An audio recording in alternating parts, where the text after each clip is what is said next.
그 심리학적 수 생산의 그 연구 동향하고 그다음에 향후 전망에 대해서 잠깐 말씀드립니다.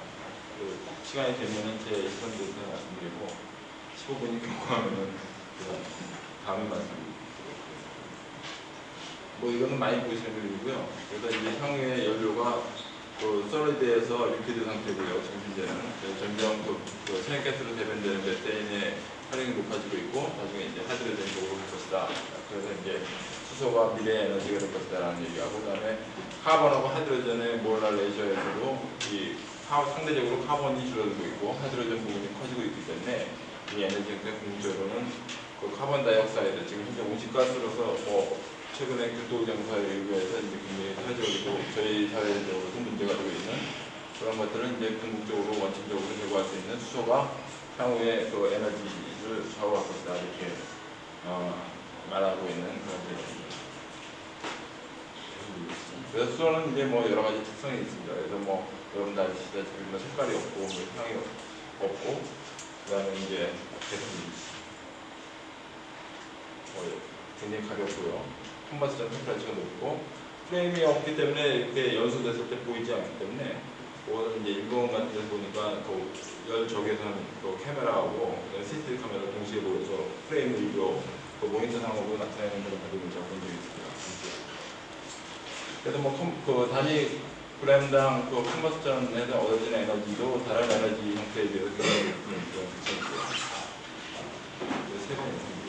그래서 이거는 이제 동시에 그 왼쪽에는 이제 수소를 집어넣고 오른쪽에는 가솔린을 같은 열량으로 집어넣고 폭파 실험을 해보겠습니다. 왜냐면 수소가 이제 현재 상업화가 안 되는 이유 중에 하나가 이제 이 세프티가 굉장히 문제가 됐었어요. 실적으로 이제 이 가솔린하고 연료를 같이 해서 폭발을 시켜봤을 때 가솔린 부분이 훨씬 더 폭발이 심각한 그래서 그 승객에게 데미지 줄 수 있는 그런 상황을 대한다는 것을 보여주고 있습니다.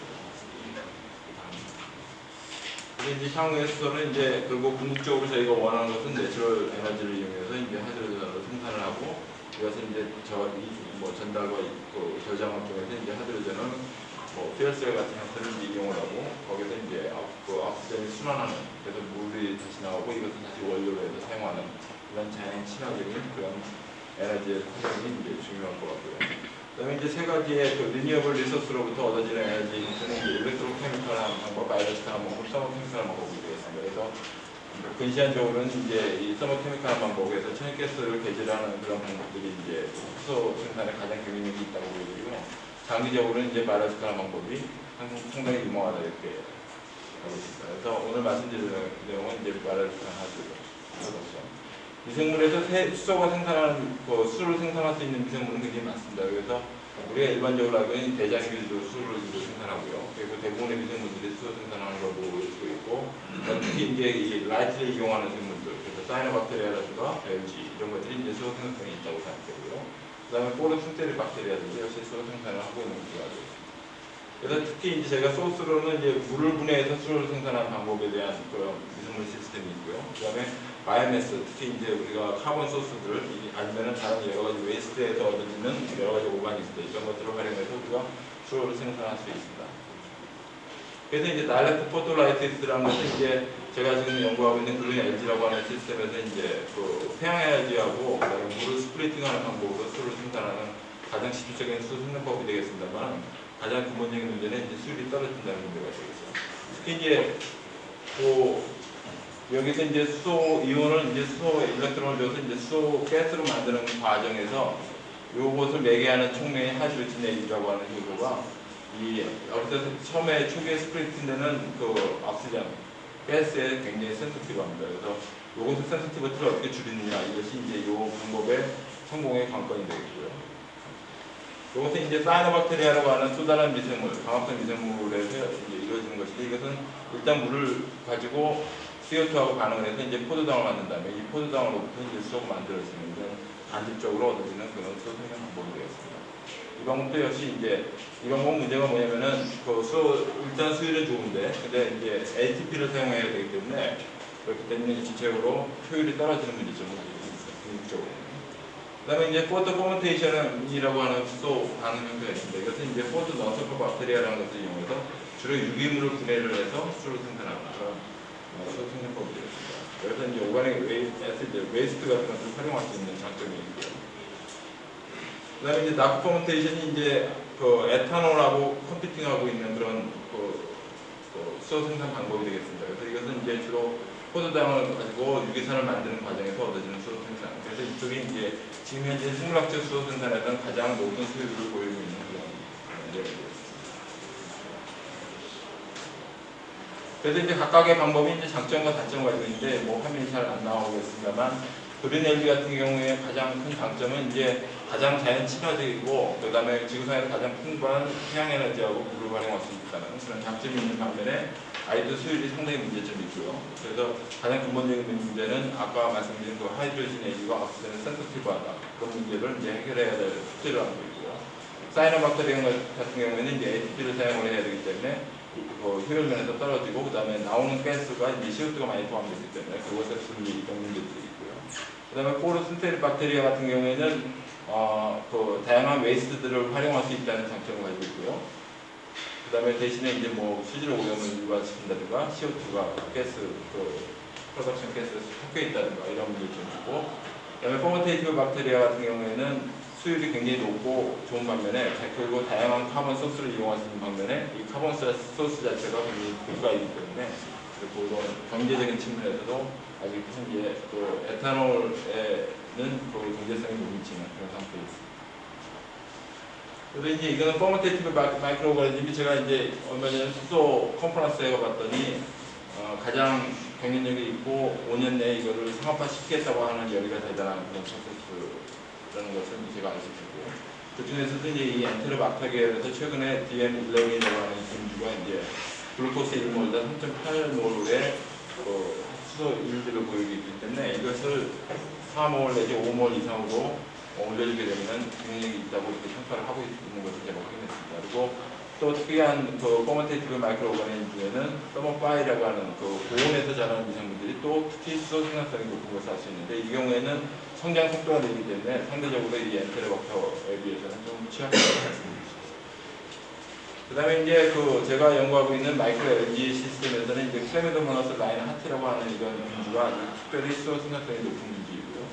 그 중에서도 이제 그 미국에 있는 메리스 그룹에서 연구를 했던 것이 이제 하이드로지네이지의 억시전 센서티비티를 줄이기 위해서 우리가 광합성 지역을 조금 컨트롤 해줬습니다. 그것이 이제 서퍼 디프리베이션이라고 해서 배진에서 서퍼의 농도가 없게 되면 그러면 이제 광합성 기제를 우리가 컨트롤 해줘서 산소의 소비 발생을 줄여줌으로써 수소를 생산하게 하는 시스템인데 그런 추세는 계속적인 연구가 이루어지고 있고요.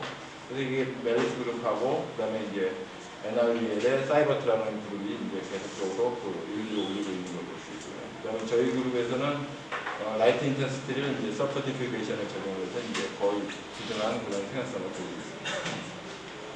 이것이 저희 생물학적 수소 생산이 이제 생각하고 있는 전체적인 계획이 되겠습니다. 그래서 바닷물로부터 이제 여러 가지 미네랄들, 마이너 솔트들 이런 것들을 이제 N 나이트로젠 포스페이트와 함께 이제 집어넣고요. 그다음에 이제 근본적으로는 솔라 에너지하고 단순히 CO2만 가지고 이제 수를 일부 생산을 하고요.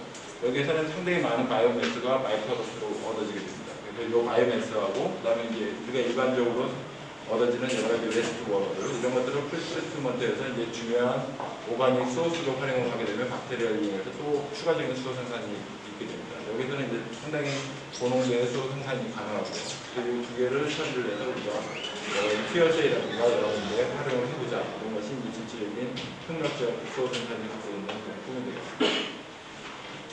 그래서 최근에 이제 새로 개발적인 연구의 종양을 말씀드리면은 아까 말씀드린 것처럼 그 마이크로 LG는 기본적으로 솔라 컨버전의 그 한계가 있기 때문에 다시 말해서 대부분의 솔라 에너지들이 마이크로 LG가 갖고 있는 안테나들 다시 말해서 빛을 받는 부분에서 상당히 열로 낭비가 되는 그런 측면이 있습니다. 그래서 그 컨버전 EPS가 지금 실험실에서도 2에서 3% 정도밖에 안 나오는데 저희들이 이제 타겟으로 하는 건 20에서 30%입니다. 아직은 갭이 크고요. 그래서 궁극적으로 굉장히 바람직한 에너지 형태, 생산 형태이긴 하지만은 지금 그 목표로 하고 있는 것하고는 상당히 큰 갭이 있는 걸 볼 수 있습니다만, 시어레티컬하게는 10% 정도가 가능하고요. 근데 이제 이 안테나, 그러니까 광을 받는 이 안테나 부분을 줄이자는 것이 이제 미국에서 주로 추진하고 있는 그런 연구의 형태가 되겠습니다. 그래서 안테나 사이즈를 줄이게 되면은 우리가 그 적정한 수준에서 그 솔라 에너지 컨버전의 에피션을 올려줄 수 있을 것이다. 그런 기대를 하고 있습니다. 그래서 이게 그런 그림이 되고요. 그래서 히트 디스패션으로 대부분 빠지게 되는데 그것을 이제 우리가 대부분 하이드로젠 생산 쪽으로 돌려주자. 그다음에 또 하나 재밌는 연구는 이제 요새 그 솔리드 서페이스에다가 프로테인을 고정화시키는 그런 그 프로테인 칩 같은 표면 연구가 굉장히 활성화되어 있기 때문에 지금 아까 말씀드린 것처럼 하이드로젠 에이지는 옥시전에 굉장히 센서티브하기 때문에 이 두 개를 서로 다른 층부에다 집어넣고 광합성 기구들을 이제 하나의 전구 위에다가 이모빌라이제이션 시키고요. 여기에서 이제 물을 분해를 여기서 하게 됩니다. 그러면 이쪽에서 산소가 많은 조건이 되고요. 그 다음에 이제 하게 되는 것은 일렉트론을 트랜스포트하는 시스템이 발현이 되는데 이것도 이제 일렉트론 전구를 이용해서 일렉트론 트랜스포트를 전구를 통해서 하고요. 그래서 여기서 발생된 일렉트론을 가지고 하이드로젠 아이온을 또 가스로 발생시키는 그래서 그 위에는 이제 하이드로젠이라고 하는 소스를 연구시키고요. 그래서 이런 연구를 지금 일본에서 돈을 줘가지고 독일에서 지금 공동 연구를 하고 있는 것을 확인했고요. 그 다음에 또 다른 연구로는 이제 아까 말한 그 하이드로젠 에이지의 수소에 대한 민감성을 주기 위해서 그래서 이건 프로테인 엔지니어링 쪽에 연구가 되었습니다만 옥시전 페놀란타인 피노타입의 뮤테이션 연구, 결핵 면역을 유발하는 그런 생물학적 연구를 수행하고 있습니다. 요거는 지금 시간이 조금 남았습니다. 제 연구 내용이 되었습니다만 제가 이제 하고 있는 것은 아까 보여드렸던 그 상당히 국제적인 수준까지 이제 올라갔던 그런 연구가 되었는데 그다음에 라나티 뮤텍스 90이라는 기술을 사용해서 처음으로 수소 생산성을 올렸던 그런 연구 내용이 되겠습니다. 이것이 이제 광합성 기제입니다. 그래서 처음에 라이트 에너지를 받게 되면 이것이 이제 안테나를 통해서 이제 아까 말씀드린 것처럼 대부분 히트 디스패션으로 이제 빠져나가게 되는데 이것이 이제 어떤 포톤 같은 경우는 일렉트론 센터에도 들어가게 됩니다. 그러면 그렇게 되면은 이제 이 물이 스플리팅이 되면서 하이드로젠 이온과 수소 가스를 발생시키고 그 다음에 여기서 이제 일렉트론이 액티베이션이 되게 되고 여러 가지 일렉트론 트랜스포터 캐리어 여러 가지 프로테인의 일련의 반응을 통해서 이것이 이제 낮은 중이 다시 오고요. 이것을 가지고 또 세컨드 액티베이션이 일어나게 됩니다. PS1이라고 하는 시스템에서.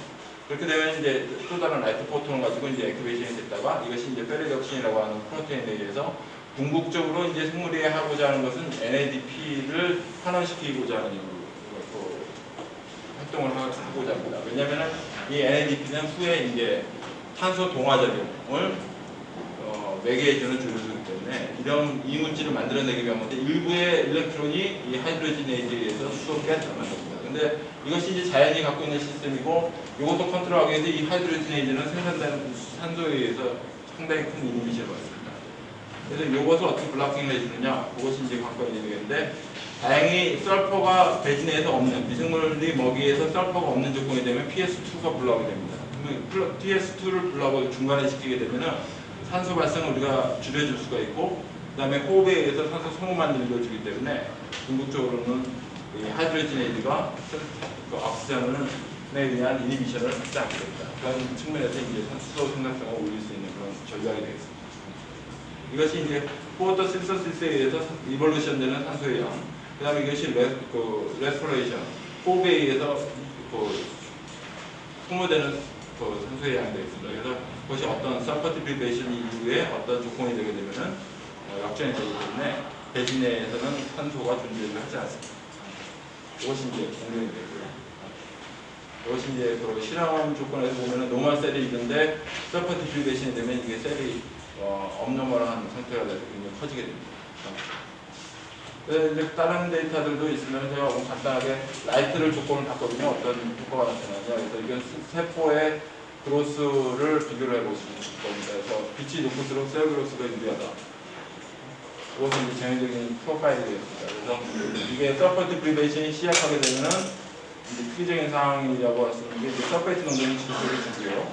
그 다음에 이제 광합성에서 중요한 클로로필 컨센트레이션은 증가했다가 줄게 되고, 그 다음에 셀럼버도 증가했다가 주게 됩니다. 이 증가하는 이유는 이 상태는 아직 옥시전이 있는 상태입니다. 그래서 이 상태에서는 셀 그로스도 있고 클로로필이 만들어지는 것도 계속 가능한 이런 상태입니다.